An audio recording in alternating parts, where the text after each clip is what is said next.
We're watching films on the toilet, because that's what dads have to do.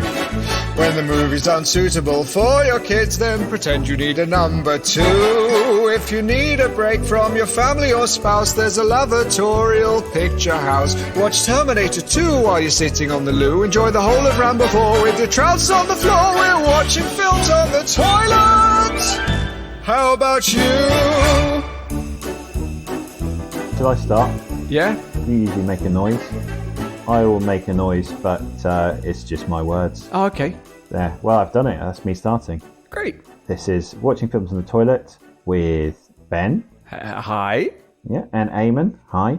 Two bloody dads with young children, and we love watching violent action films or, horror films, that kind of stuff. Yeah. Not allowed to watch that sort of stuff with your kids. No. Unless, you're poor. Yeah. And wow. So we have to watch it in the privacy of our toilets instead. So then we watch the film, then we talk about it. So today, to conclude the Expendables marathon that we've been indulging in for the past few episodes, we are going to be watching and chatting about the Expendables 4. Wow. OMG. And if you haven't listened to the other episodes, you should go back and check them out. See what we thought of the Expendables 2 and the Expendables 3 before we watch the Expendables 4. So in about 15 minutes time, we're going to be chatting about that. Mm-hmm. First of all, we've got some correspondence to catch up on, haven't we, Eamonn? We certainly do. I have a very special voicemail from a man we spent a lot of time talking about over the past few weeks. Sounds good. So I'll play. Stallone here. I just wanted to say thank you for your Expendables coverage you've been doing lately. I didn't manage to listen to the whole episode, but I'm sure you've been very positive about the movies. What I did hear, though, is you talking about candy. And I actually have a very sweet tooth myself. When I wake up first thing in the morning, I take a couple of Tran, the steroids, and they leave a sour taste in my mouth. So I stuck on a couple of bonbons, the blue raspberry bonbon, and the taste it goes away, and then. Later on, my boy comes over with my human growth hormone, and the injection can be quite painful. So I bite down on one of those giant gummy snakes, and then I gulp it back, all in one go. Oof. So keep up the great work. If you want to get super leather jacked like me, then let me know. There we are, Sly. I'm fascinated by the chugging down of the giant jelly snake. I know, all in one.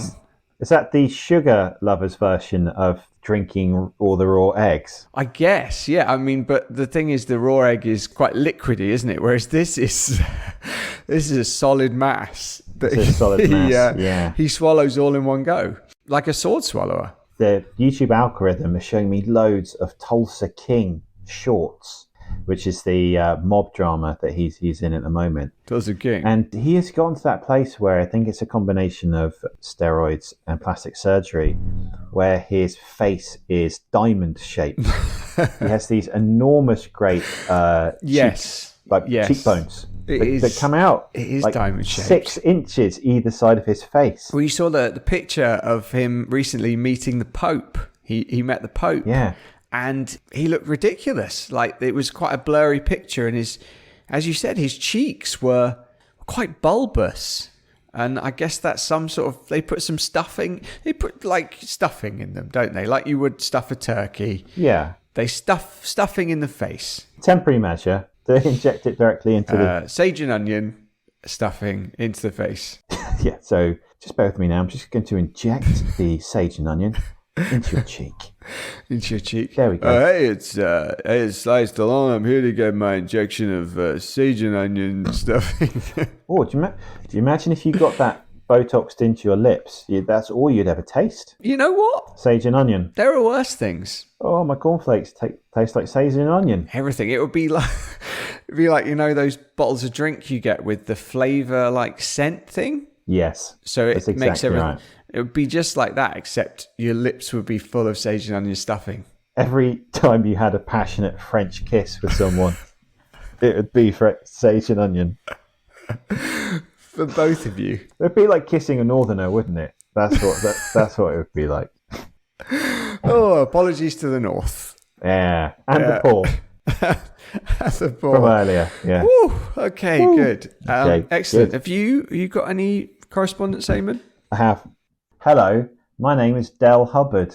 I listened with particular interest to your review last week of the pink foam prawn pick and mix sweet. I was particularly taken aback when Eamonn described the texture as being similar to that of a memory foam mattress. Why? For I am none other than Del Hubbard, founder and CEO of Del Hubbard's World of Mattresses, Woking. Eamonn has stumbled across one of the great secrets of our industry, and that is that memory foam mattresses are nothing more than a load of mashed up pink foam prawns. Oh, Yeah. that makes sense. If you're getting rid of a memory foam mattress, don't bother taking it to the tip. You can just eat it. I once ate an entire super king size pink foam prawn mattress in a single day. I spent the rest of the week on the toilet, but it was totally worth it. Also, lamb's wool mattresses are just the sweepings from Scouse hairdressers. Latex mattresses are just a load of gummy bears packed down. And water beds are filled with piss. Keep that under your hat. Best, Del. Del. I'd never heard of Del Hubbard. Del Hubbard. Must be pretty famous in the memory foam mattress world, right? I think he's a pretty big player. Pretty big deal. Pretty big deal, yeah. Oh man, it makes me want a memory foam mattress. Can you imagine if you had one? Yeah. Oh god, I'd eat it so badly. But yeah, the only problem is it would take on all of your body, All of your fluids. all of your fluids, and then yeah, I'd still think about it. I'd think about eating I got it. desperate. You could just take a little nibble every night. Yeah, just from like your wife's side. Yeah, be half the bed missing, or it'd just be very thin. Where's my mattress? I don't know. It just goes to show this new item has got the legs that we knew it definitely would have. The fact that we've had 2 real letters replying to this story, there it is. And that is, of course, our ratings of all the different pick and mix sweets you get at the pictures. We're going to working our way through them, aren't we? Mm-hmm. What have we had so far? We had the cube of fudge, we had the pink foam prawn, and then this week they're going for the milk bottle. Oh, the milk bottle. The milk bottle. So, how would you describe it? I suppose it's a short, stout bottle. Yes, you could hold it betwixt finger and thumb. Vanilla flavour. Yeah, vanilla flavour. Again, they do have a slightly rough, almost prawny texture to them, like with a little dust on. Yes, I think that's to stop them from sticking together. But then sometimes surprisingly gelatinous as well. I expect something else. I mean, I don't really drink milk, so I can't compare a sweet milk bottle to its real-life counterpart. I think adults, especially men who drink milk, are psychopaths. I do not trust them. If you come home and drink a glass of milk. If I was to go to someone's house and I was chatting to them and they casually walked over to the fridge, pulled out the milk bottle and drank from it, I would vomit on the floor and then I would leave. But you wouldn't get to leave because they would murder you. They would then subsequently murder me because only a psychopath would do that. What if, okay, you're at Jerry Seinfeld's house, right? Okay, I know you're a fan. Yeah, big fan. Someone who you love to meet. You sit down, you're getting on really well. You're making him laugh, Eamonn. Ugh, of course I am. Okay? Of course I am. No, I'm not saying this is a fantasy, so this wouldn't necessarily happen. This is like best case scenario. I think I'm pretty sure I would. Okay. Anyway, irrelevant. He pours you a glass of milk. What do you do? What do you do? Got a couple of options. Gut instinct. Pick up that glass, throw it in his face. You're like, you doing, Seinfeld? You're going to go for broke. I think he would admire my moxie on that one. I don't know. It was going really well. He's one of these people who doesn't like milk. He'd say something like that. Oh, he's covered in milk. What if he's driving? You're doing an episode of comedians in cars. Would you like this milk? And then he's driving around in like a Lamborghini, an old Lamborghini, a really beautiful one. And you just lob milk in his face. You lob it all over the car. How do you think he's going to react to that? Oh, God. If I was in a Lamborghini, I would, I'd smash it into his face. You've lost control of the car. Like a carton of milk. Just smash it in his face. Yes. Or I'd lob it at the windscreen so he couldn't see. How do you think you'd feel if he gives you the carton and you just wind around the window and just throw it out the window? Do you think you'd find that funny? He'd give me one of those looks and it'd be like, what the hell are you that would doing? Be more... I'd be like, Jerry. I hate milk, Jerry. I hate milk. I hate people who drink milk. And I'd be like, Jerry, is this to do with the time you flirted with Scientology? Is that why you like milk? What if he's in his Lambo? You're going to get coffee, and then he opens up his glove box. It's full of milk bottle sweets. How would you feel about him then? I would look at his sweets and I look up at him. A little wry smile on my face. A little nod. Little wink? Well done. Yeah, a Will little you wink him? Of course I would. Would he? But he's driving though, so is he looking at you? Because maybe it's a wasted wink. And a wink wasted... I'd be like, Jerry. Look at me. Jerry. And when he finally looked at me, there would be the wink. And unfortunately, he then crashes. Yeah, so much time would have passed. I would then have to explain that's the wink is for the milk bottles. Yeah. So Ben, let me ask you 2 questions. Okay. Would the milk bottle make your essential, let's say the platonic ideal of a well-packed cinema bag of sweets? A well-packed bucket. Yeah. And secondly, what would be your score out of 10? It's a difficult one. They're fine. I do feel like they're a staple sweet. Like I'd expect to find them. But would I be disappointed if they weren't there? Not really. So I don't think they would make my essential cup, my essential bag.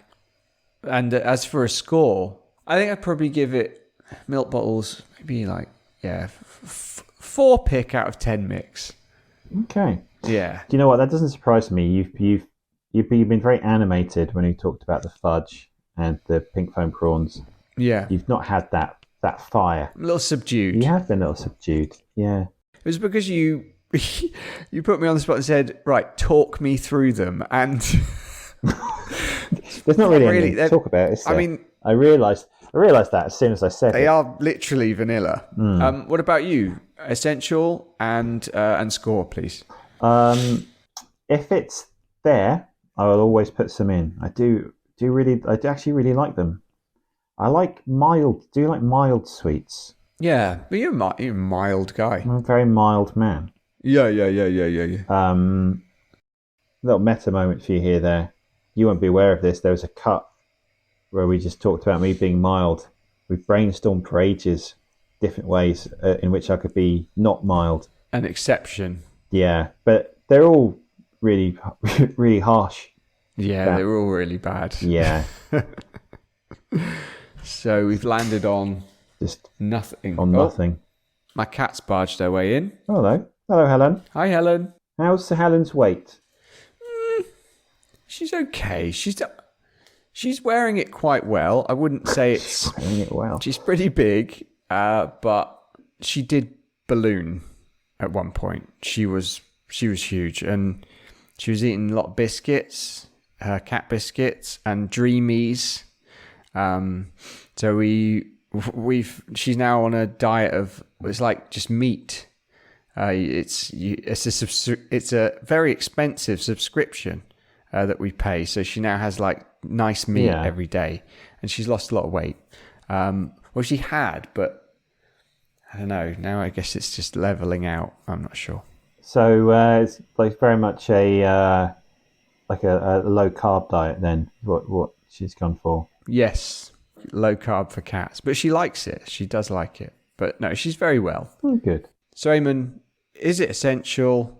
What's your rating? I think I like mild sweets because I feel like I can eat more of them. Very much comes down to gluttony on that level. Nice and mild. Great, I can eat loads. I do enjoy the texture. So for me, it's a solid 8 pick out of 10 mix. Well, that's good. So, yeah, it's on to the Expend4bles. What was the other one that did that? It was the Fant 4 stick. The Fant 4 Stick 4? Yeah, or the other one was Se7N. Se7N. Yeah. Se7N. They love putting the numbers into the... I think it must have started with Se7N. Yeah. Yeah. Se7 this summer. Se7N. It's like, how do you incorporate like the number of a film title into its title? Yes, that's it. So it like Toy 2 Tory would be one that you could do, turning the S into a 2. You see what I mean? Yeah, that would be mental. Did they didn't do that, did they? No, but they should. If it was Toy Story 5, that would make more sense because the 2 is more like a Z. Yeah. Or you could do Toy Story. two Uperman. So Superman 2. Two Uperman. Again, if it was Superman 5, yeah. but a 2 is not a good substitute for an S, Eamonn. Oh. Frozen 2. Frozen. That one actually works. Road what? Frozen 2. Oh, Frozen 2. Frotuin. That one actually works. There's a Z. That actually works. There you go. That's what I'm talking about.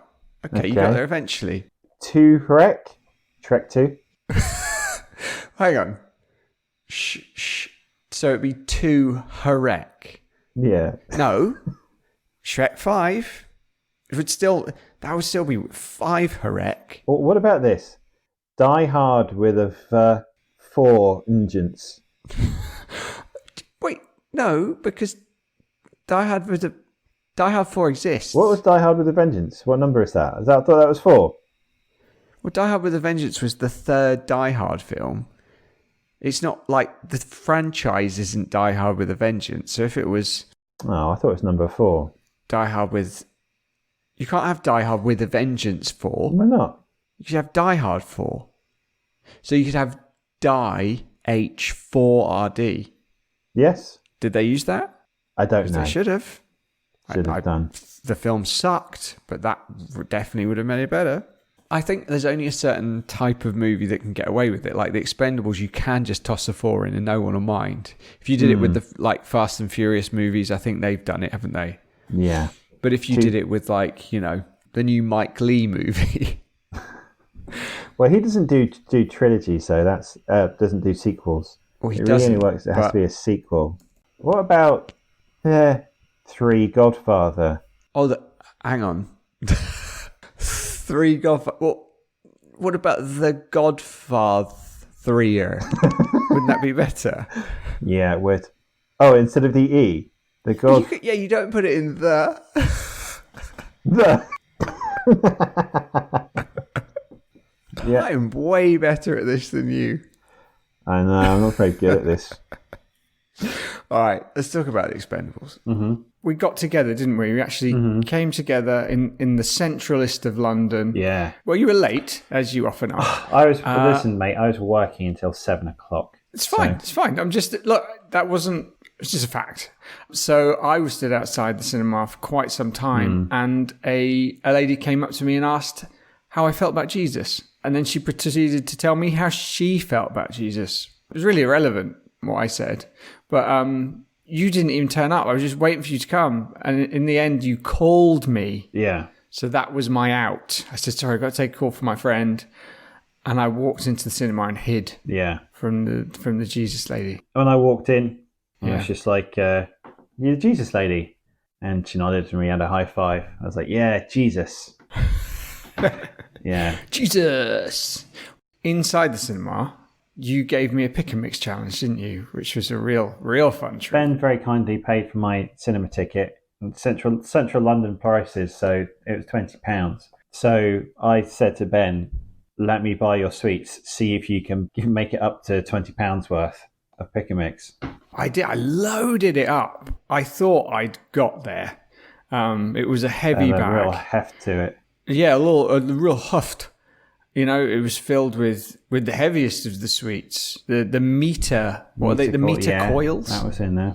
Like that's a meter of sweet. It's heavy. Put a few of them in, but no, got to the counter, £10. And the guy didn't even bat an eyelid. And embarrassingly, you explained the challenge to him, and he kind of went, "Oh yeah," like that. He wasn't interested at all. He didn't care, did he? Okay. And then as we walked off, I regretted not asking him the question, what's the most you've ever seen someone spend on pick and mix?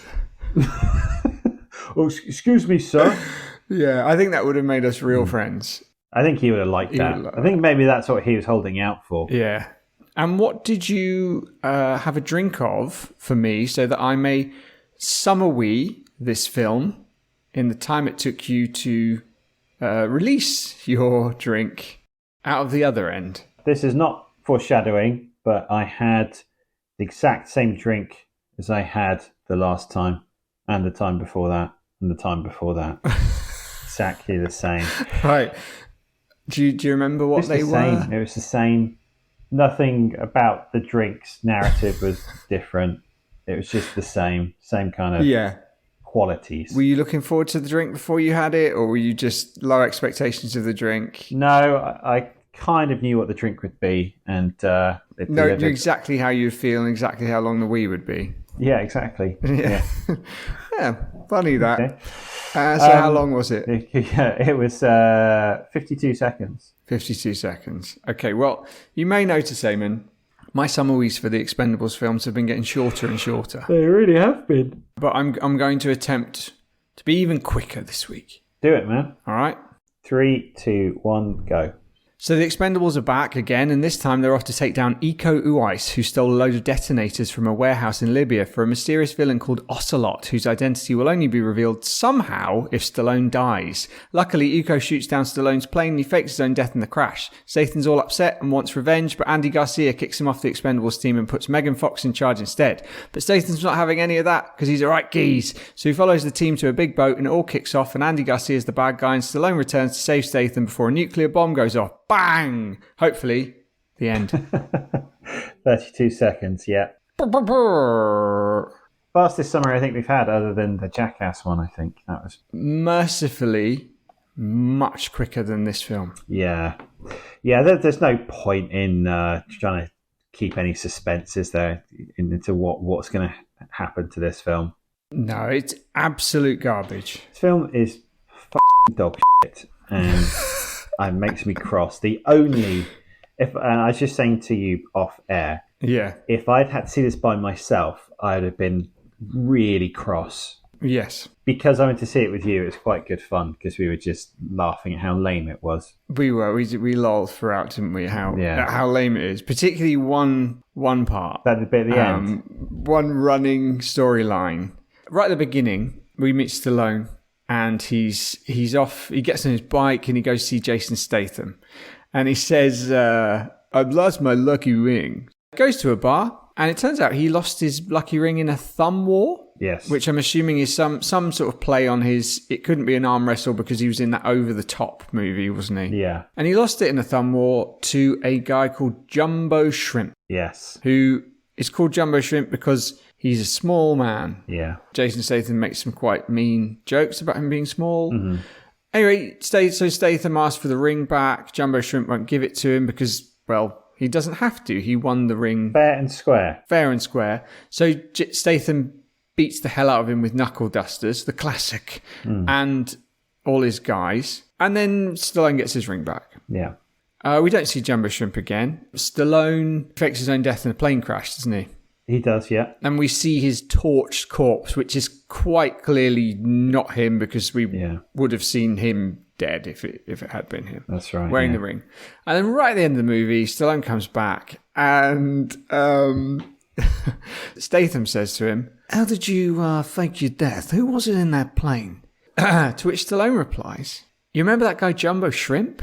Well, basically, I kidnapped and murdered him. He was the dead, burnt corpse. And all he did was win Stallone's lucky ring in a fight, fairly." Yeah. It's such lazy storytelling. Yeah. That you and I both looked at each other and we were like, could not believe how graphic and psychotic doing something that was.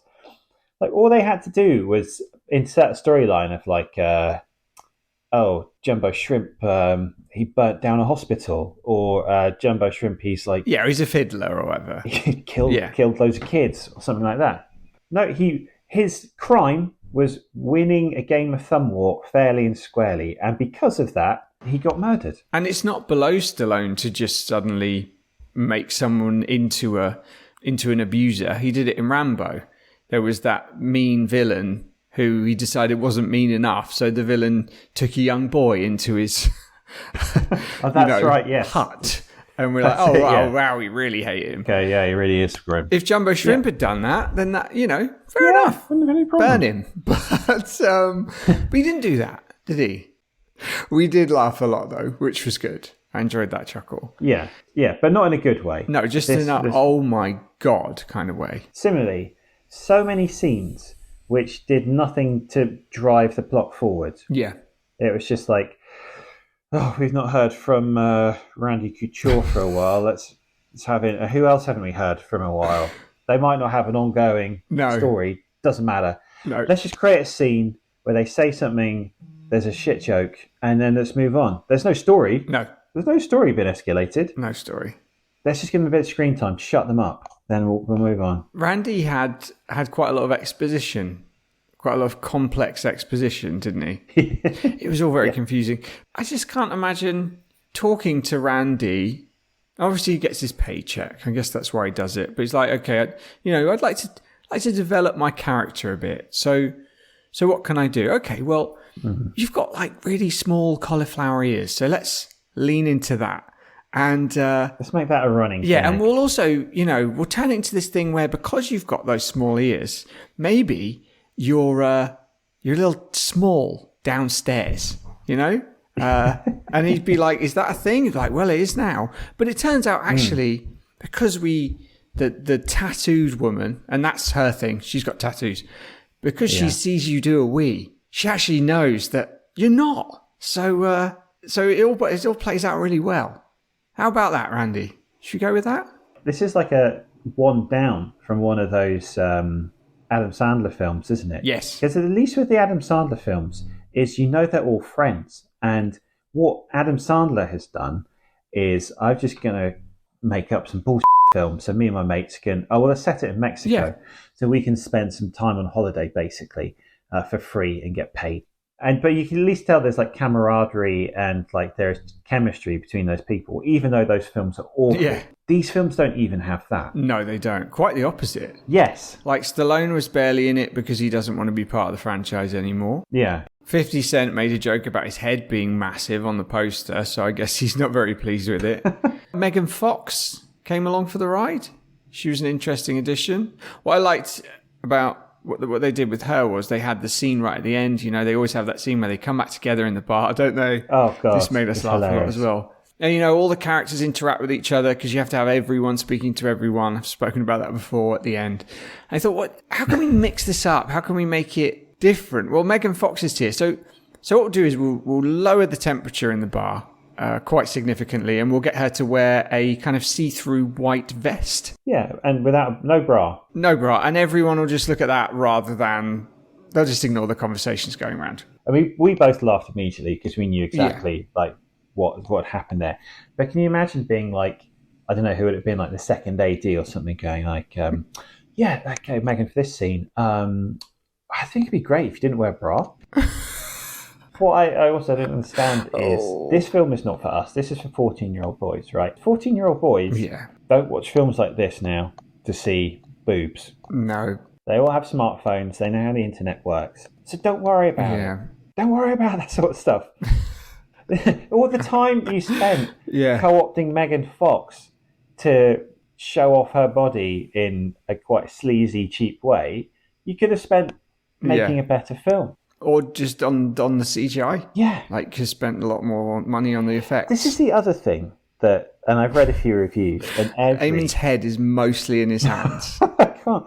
This is the difficult thing, is if this is so bad, I've really struggled trying to think of anything funny for it, because I just want to lay into it. One thing during the film, a thought occurred to me that would make this film better, which was... I think you told me during the film, and I laughed a lot. Jason Statham was thoughtfully holding Sly Stallone's ring. Yeah. I leaned over to you and said, if he puts that on, he's going to disappear. Like Frodo Baggins. Can you think of anything, like any just like crazy left turns that would have would have made this at least entertaining? I mean, if he put the ring on and he'd like turned into a wolf, that would have been amazing. Yeah. They try to do, like, Statham gets a new job, doesn't he? And he ends up beating the hell out of an influencer. I mean, it was so over the top. They basically had this caricature of like an influencer, like really obnoxious, horrible influencer. So over the top. Statham like chins him, like kicks him really badly. Yeah. That's maybe the best bit of the film, and it's terrible. It was. And I would have been happy to see Statham try to attempt other jobs, but it always ends with him beating the hell out of somebody. Or I would have liked it if it was like they're all in like some veterans hospital, deeply shell-shocked. Yeah. And they're actually just like role-playing, like they're so far gone. Like they're all in like gowns, like using like pillows for guns.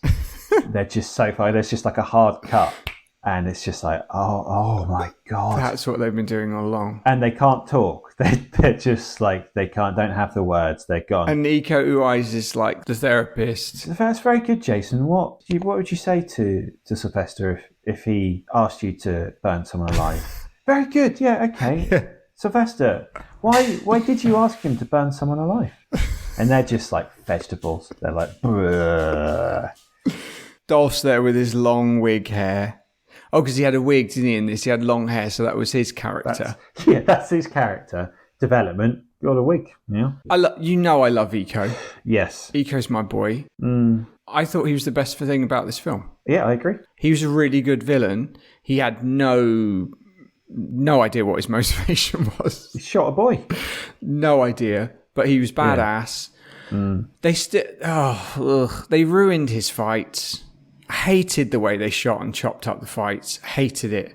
They for some reason they went very, very close, like far too close. So any good choreography that would have been done that could have looked quite cool if they just stepped back a little bit, that was ruined.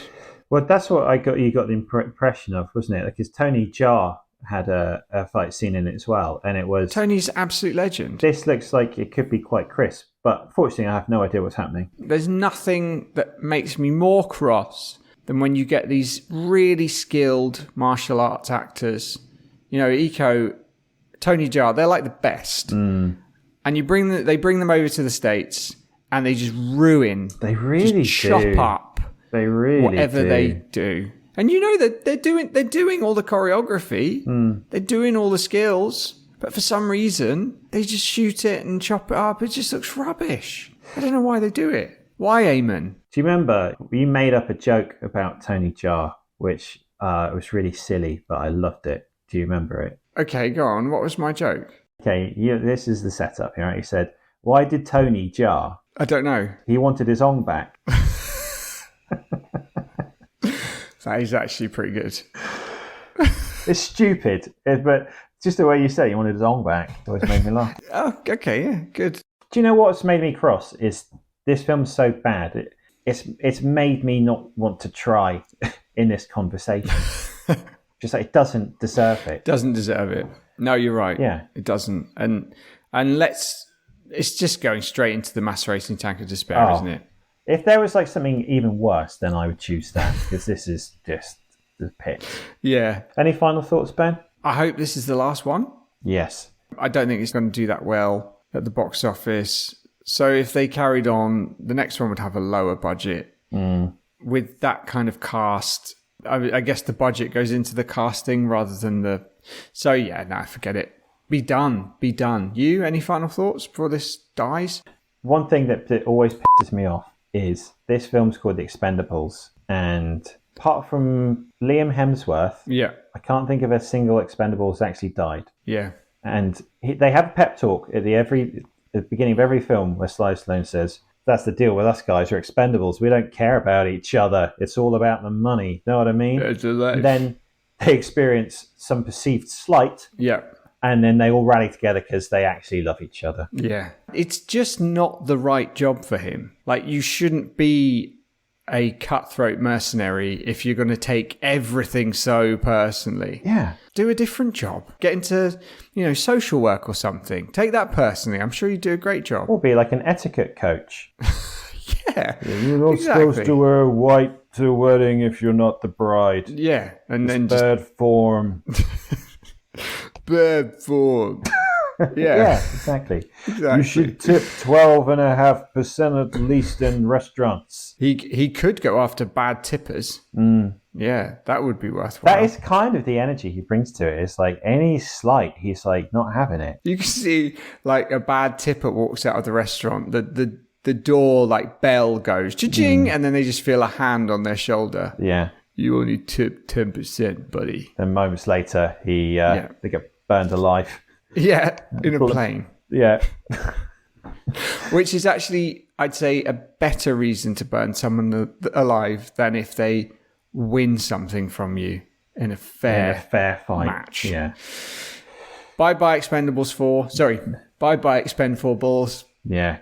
Go away now.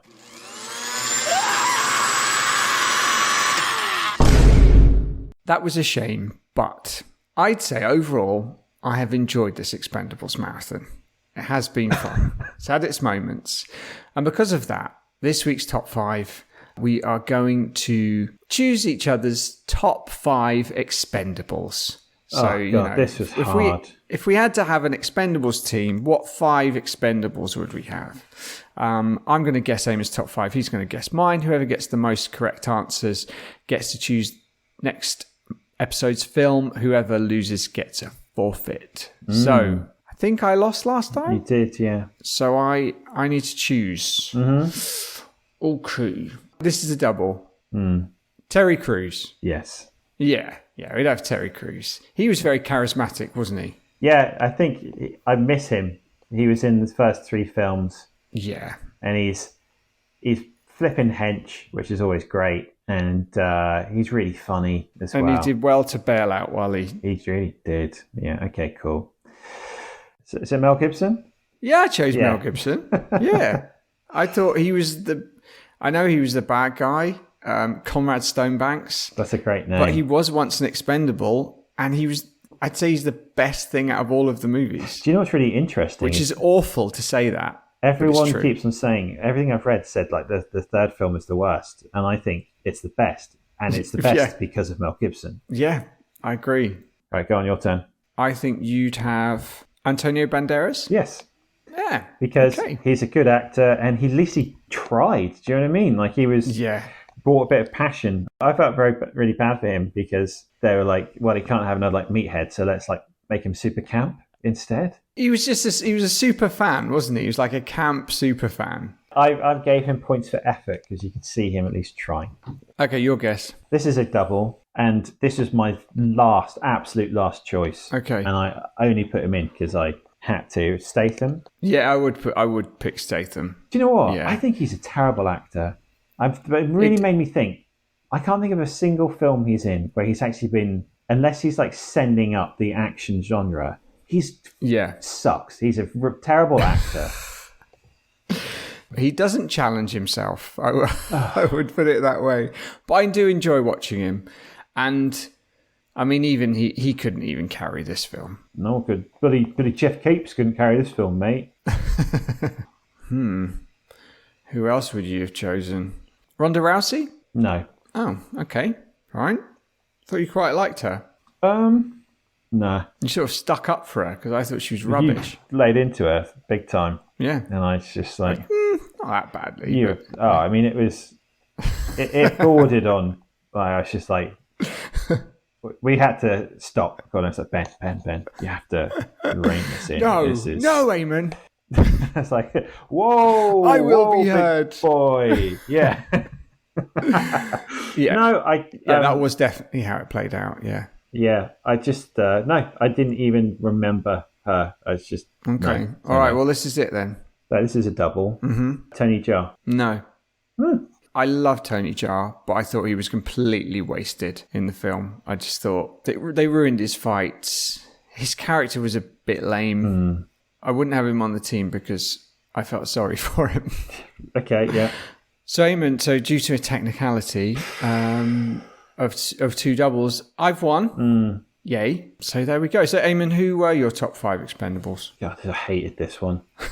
Tony Jaa, Terry Crews, Antonio Banderas, Dolph Lundgren, just because I felt sorry for him. Yeah. And Statham, because I literally couldn't bring myself to choose anyone else. Had I known Gibson was viable, I would have chosen Gibson. What about you? I went with Terry, Mel, Jason, Wesley Snipes. Oh, yeah. Because I thought he was good fun. And he drove a train into a dictator. And Arnold Schwarzenegger. We're not really an expendable. When we got to the third, he was part of the team. This is you all over. When he got to the third, he was part of the team. How about a villain? Just choose the main villain from one. Does that count? He's an expendable. Yeah. Yeah. Van Damme. The director of photography. He'll be one of my expendables. So your forfeit this week, Eamonn, like Megan Fox did, you're going to show off your boobs in a bar. Okay. Yeah, fine. Okay. Yeah. And we'll see what happens. Perfect. All right. Okay. Next time, I'm glad it's my choice. It's October, Eamonn. And you know what October is? My birthday. Woo! Yeah. And you know what? This film actually comes out on your birthday. You're an absolute sod. So because it is the month of Halloween, and you know I love the horrors, we're going to watch The Exorcist Believer. Yay, I can't wait for that. Which is, it's the 4th film in the Exorcist series. I think it's sort of feels like it's following on more from the first one. Probably my favourite film. Seriously? Yeah. Wow. But let's see. I hope I'm pleasantly surprised. This is like eating 4 portions of like gruel, and then for pudding, you have to eat a dog shit. You're going to love it. All that's left to do is thank our Patreons. Yeah, you're all like something. You're all great. We love you. Thank you so much. Big praise. You are infinitely better than any of the Expendables films. Yes. Okay.